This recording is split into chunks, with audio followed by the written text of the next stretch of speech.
ઉમેદવારો જાહેર થયા પણ વોર્ડ નંબર 13 માં ભડકો થઈ ગયો। પૂર્વ કોર્પોરેટર નીતિન રામાણીની ટિકિટ કપાઈ અને રોષ જોવા મળ્યો।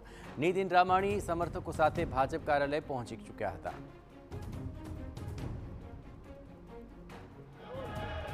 વોર્ડ નંબર 13 ના પૂર્વ કોર્પોરેટર નીતિન રામાણી છે તે પોતાના સમર્થકો સાથે જે પોતાની ટિકિટ કપાતા રજૂઆત કરવા માટે પહોંચ્યા છે। તેમના બદલે જે પંકજ નો જે વોર્ડ નંબર 13 માં જે પંકજ લુણાગરિયા છે તેમની ટિકિટ જાહેર થતા તેમને પોતાનો જે વિરોધ છે તે દર્શાવ્યો છે।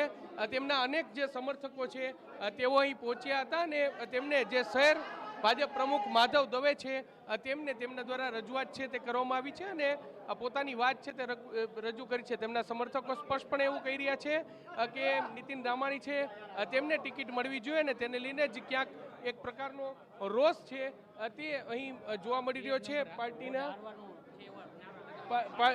પાર્ટીના જે કાર્યકર્તાઓ છે તેઓ નીતિન રામાણીને જ ટિકિટ મળે તેવું કર્યા। નીતિનભાઈ, શું કીધું પક્ષે તમને રજૂઆત કરવા ગયા હતા? તમે રજૂઆત કરી આવ્યો જે કરવાની હતી મારે પાર્ટીની જે વિરોધ કરવાનો તો કરી લીધો। શું કીધું તમને? કે અમે ઉપર જોઈ લઈ નહીં કે વાત કરે તમને વિશ્વાસમાં નહીં લેવામાં આવે તો શું થશે? ના વિશ્વાસમાં રહે પાર્ટી નહીં લે તો નહીં લે। પ્રમુખે શું કીધું તમને? પ્રમુખે હું જોઈ લઉં કે તારી જે રજૂઆત છે સાચી છે કે હું ઉપર વાત કરી લઉં। કાર્યકર્તાઓમાં રોષ છે કાર્યકર્તાને ટિકિટ નથી એને આપી દીધી। તમારી સામે જે પંકજભાઈ લુણાગરિયાના પૈયા કોણ છે? એ અમારા પૂર્વ કોર્પોરેટર હતા 2005 થી 2010 માં ત્યારે હતા, એના દીકરા છે। બરાબર, તો એને યોગ્ય મળી છે ટિકિટ નથી મળી?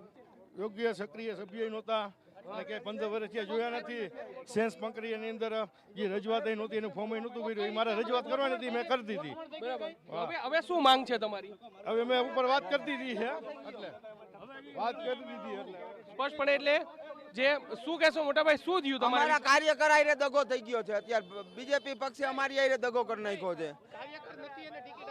કાર્યકર નથી, સક્રિય કાર્યકર નથી, ચેન્જ પ્રક્રિયામાં ભાગ નથી લીધો અને ટિકિટ આપી દીધી છે।